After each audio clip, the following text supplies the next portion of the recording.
स्वागत है आपका एसपी क्लासेज में। मैं हूं विजय कुमार और हम लोग क्लास 10th का साइंस पढ़ रहे हैं, विज्ञान पढ़ रहे हैं, उसमें भौतिक विज्ञान पढ़ रहे हैं। और आज का हमारा टॉपिक है प्रकाशीय माध्यम। ये हमारा सेकेंड लेक्चर है। फर्स्ट लेक्चर में हम लोगों ने पढ़ लिया था, बिल्कुल स्टार्टिंग से पढ़ा था, पहली विज्ञान किसे कहते हैं, दूसरी बात भौतिक विज्ञान किसे कहते हैं, क्योंकि भौतिक विज्ञान का ही टॉपिक हम पढ़ रहे थे, इसलिए हम लोगों ने ये भी पढ़ा कि भौतिक विज्ञान किसे कहते हैं। फिर इसके बाद हम लोगों ने पढ़ा प्रकाश। प्रकाश किसे कहते हैं, प्रकाश के स्रोत, और इसके बाद प्रकाश के गुण। इतना टॉपिक हम लोगों ने फर्स्ट लेक्चर में, फर्स्ट पार्ट में पढ़ लिया था। और आज का हमारा टॉपिक है प्रकाशिक माध्यम। तो आज हम पढ़ेंगे प्रकाशिक माध्यम किसे कहते हैं। जिसको भी फर्स्ट लेक्चर पढ़ना होगा वो फर्स्ट लेक्चर पढ़ लेगा, उसके बाद सेकंड लेक्चर पढ़ेगा। ठीक है, तो आइए हम पढ़ते हैं प्रकाशीय माध्यम किसे कहते हैं। प्रकाश जिन माध्यम से गुजरता है उन्हें प्रकाशीय माध्यम कहते हैं। मतलब प्रकाश को पास होने के लिए वास्तव में अगर कुछ ना भी हो, अगर वहां निर्वात हो, तो भी प्रकाश एक स्थान से दूसरे स्थान तक ट्रेवल कर जाएगा। लेकिन अगर प्रकाश के रास्ते में अगर कोई माध्यम पड़ता है, किसी माध्यम से होके जाता है, तो उन्हें हम क्या कहते हैं, प्रकाशीय माध्यम। अब देखते हैं प्रकाशिक माध्यम होते कितने प्रकार के हैं। तो इनको तीन भागों में बांटा गया। पहला पारदर्शक माध्यम, दूसरा अल्प पारदर्शक माध्यम और तीसरा अपारदर्शक माध्यम। अब देखिए पारदर्शक माध्यम क्या है, अल्प पारदर्शक माध्यम क्या है और अपारदर्शक माध्यम क्या है। चलिए देखते हैं। पारदर्शक माध्यम मतलब ऐसा प्रकाशीय माध्यम जिसमें से प्रकाश की अधिकांश किरणें आर पार हो जाए, उन्हें कहते हैं पारदर्शक माध्यम। तो इसका क्या डिफिनेशन हुआ, ऐसा प्रकाशित माध्यम जिसमें से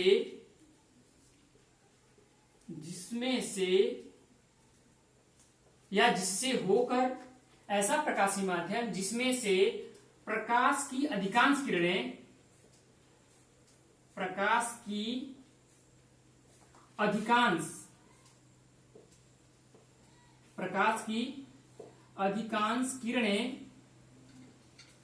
आर पार हो जाएं या पास कर जाएं, अधिकांश किरणें आर पार हो जाए,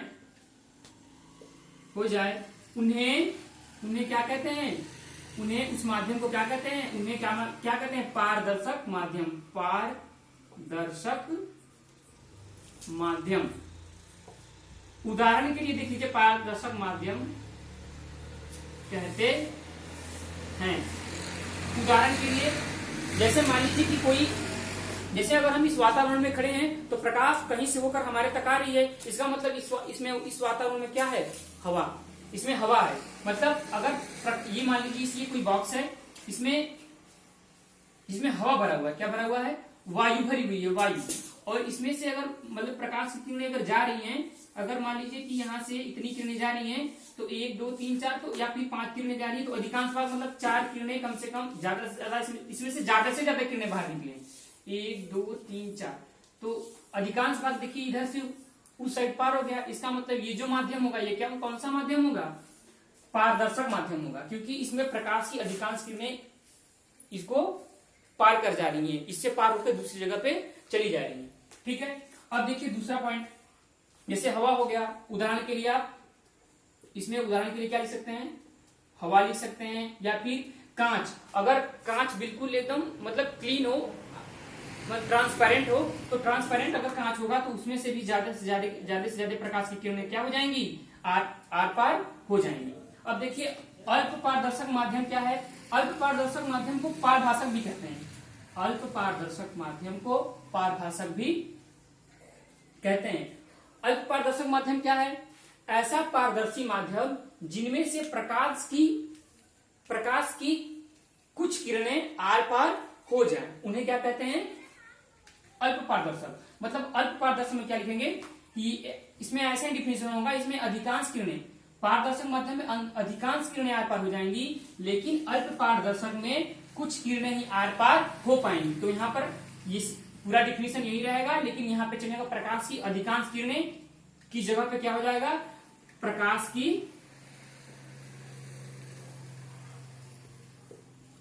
कुछ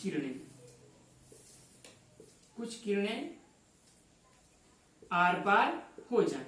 मतलब प्रकाश की कुछ ही किरणें आर पार हो जाएंगी, बाकी के कुछ किरणें होंगी वो क्या हो जाएंगी, इसी साइड रह पाएंगी, उस माध्यम को क्रॉस नहीं कर पाएंगी। उदाहरण के लिए अगर घिसा हुआ कांच अगर ले लें हम, अगर घिसा हुआ कांच ले लें तो यहां से अगर 5, इसमें कितनी थी 1 2 3 4, इसमें भी 5 ही ले लेते हैं, 1 2 3 4, 1 2 3 4 और 5। तो इसमें से मान लीजिए कि 2 किरणें इधर बाहर निकल पा रही है। तो ये क्या है, ये क्या है, घिसा हुआ कांच है। ये क्या है, घिसा हुआ कांच, ट्रांसपेरेंट है लेकिन घिसा हुआ है, उसको रगड़ दिया गया है। तो इसमें से कुछ ही प्रकाश की किरणें आर पार हो पाएंगी। तो ऐसे माध्यम को कहते हैं अल्प पारदर्शक माध्यम। इतनी बातें समझ में आई। अब देखिए जो तीसरा पॉइंट है वो है अपारदर्शक माध्यम। तो अपारदर्शक माध्यम ऐसा माध्यम जिसमें से प्रकाश की कोई भी किरण, एक भी किरण आर पार न हो पाए, उन्हें क्या कहते हैं, अपारदर्शक माध्यम। मतलब डिफिनेशन यही रहेगा बिल्कुल, बस यहां चेंज हो जाएगा। ऐसा प्रकाशीय माध्यम जिसमें से प्रकाश की अधिकांश किरणों की जगह पर क्या हो जाएगा, कोई भी प्रकाश की कोई भी किरणें आर पार न हो पाए, उन्हें क्या कहते हैं, अपारदर्शक माध्यम। मतलब यहाँ पर क्या चेंजिंग हो जाएगी, इसमें क्या कहते हैं, प्रकाश की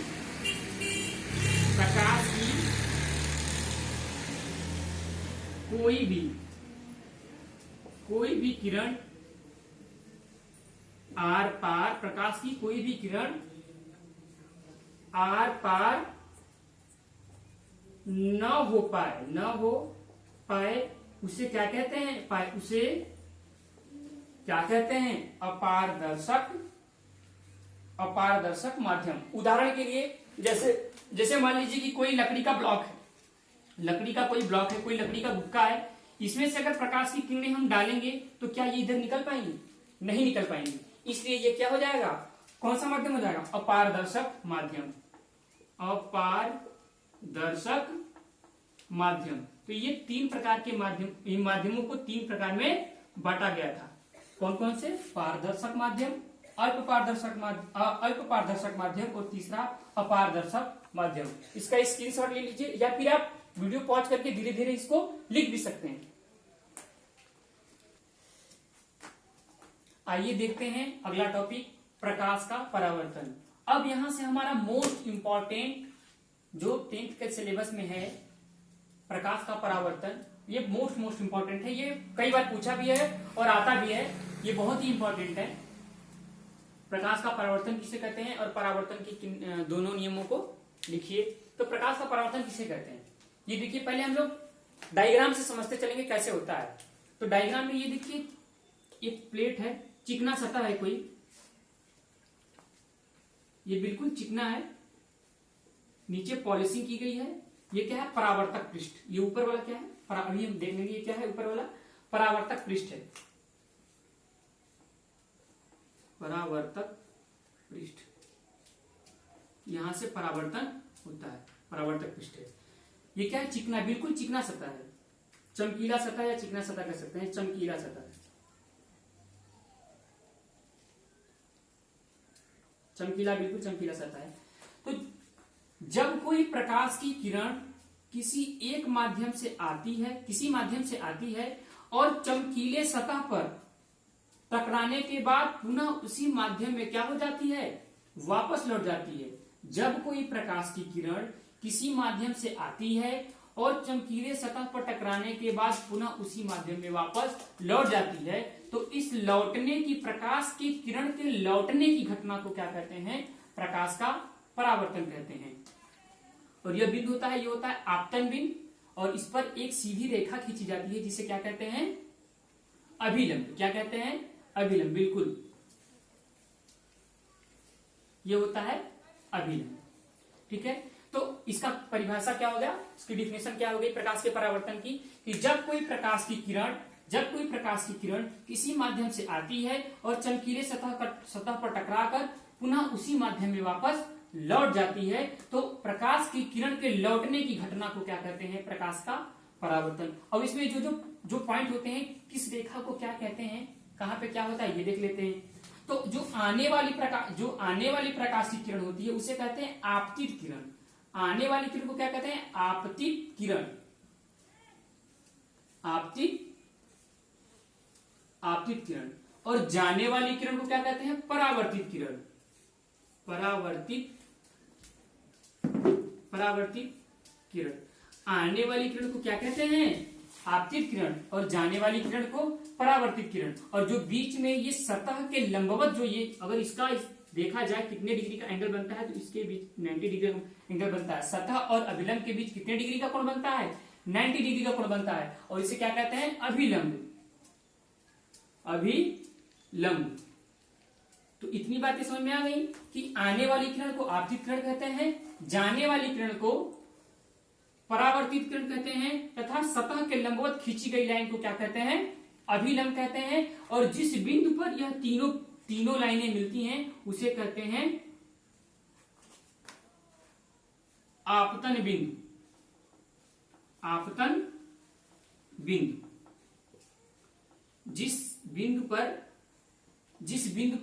जिस सतह के, इस चमकीले सतह के जिस बिंदु पर यह तीनों लाइनें मिलती हैं उसे क्या कहते हैं? आपतन बिंदु। तो अब ये क्लियर हुआ कि प्रकाश का परावर्तन किसे कहते हैं? जब कोई प्रकाश की किरण किसी एक माध्यम से आती है और टकराने के बाद पुनः उसी माध्यम में वापस लौट जाती है, इस प्रकाश की किरण को इस प्रकाश की किरण के वापस लौटने की घटना को क्या कहते हैं?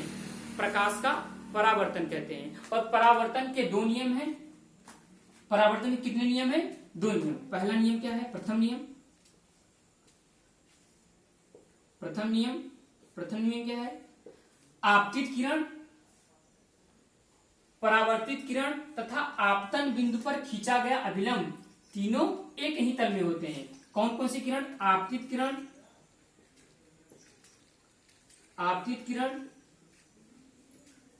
परावर्तित किरण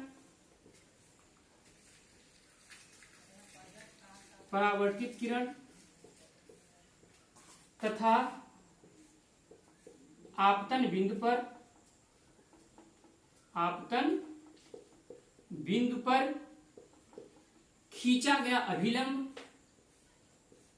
खींचा गया अभिलंब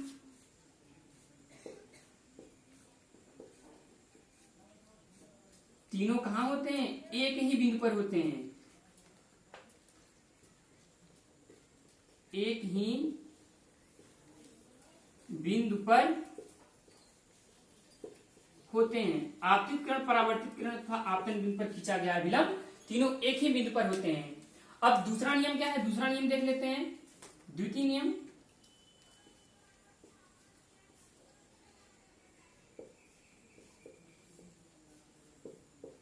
क्या होता है? द्वितीय नियम, अच्छा एक चीज और इसमें, आपतित किरण तथा अभिलंब के बीच का बना कोण, आपतित किरण तथा अभिलंब के बीच का बना कोण क्या कहलाता है? आपतन कोण। इसे आई से डिनोट करते हैं।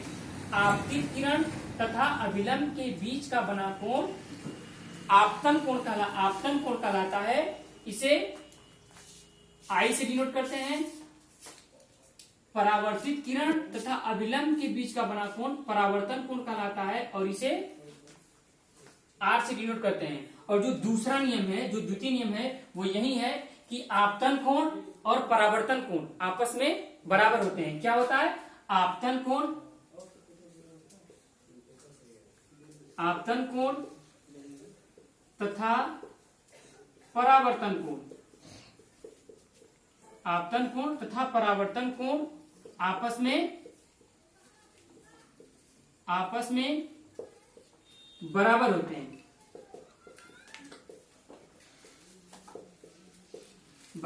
हैं। मतलब हम ये कह सकते हैं कि कोण आई बराबर कोण आर। परावर्तन के केस में ये 100% ट्रू होता है, सत्य होता है कि आपतित किरण और परावर्तित किरण तथा आपतन बिंदु पर खींचा गया अभिलंब तीनों एक ही बिंदु पर होते हैं। और दूसरा नियम, आपतन कोण तथा परावर्तन कोण आपस में बराबर होते हैं। इसका स्क्रीनशॉट ले लें आप पहले। चलिए अब ये फिगर आप ड्रॉ कर लिए होंगे। अब ये जो परावर्तन की प्रकाश के परावर्तन की जो डिफिनीशन है वो लिख लेते हैं हम लोग। वो डिफिनीशन क्या है, वो परावर्तन की डिफिनीशन क्या है, ये पूछता है हमेशा 2 नंबर में पूछ लेता है हमेशा, या फिर 3 नंबर में प्रकाश के परावर्तन के नियम है वो भी पूछ लेता है। तो प्रकाश का परावर्तन का जो डिफिनीशन है वो अभी आप लोगों को हमने बताया कि क्या है। तो जब कोई प्रकाश की किरण, जब कोई प्रकाश की किरण किसी माध्यम से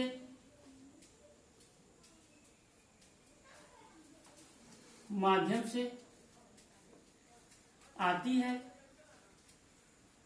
किसी माध्यम से आती है और चमकीले सतह से टकराकर पुनः उसी माध्यम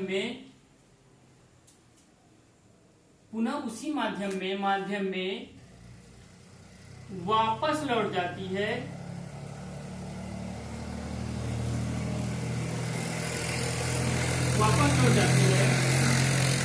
तो प्रकाश के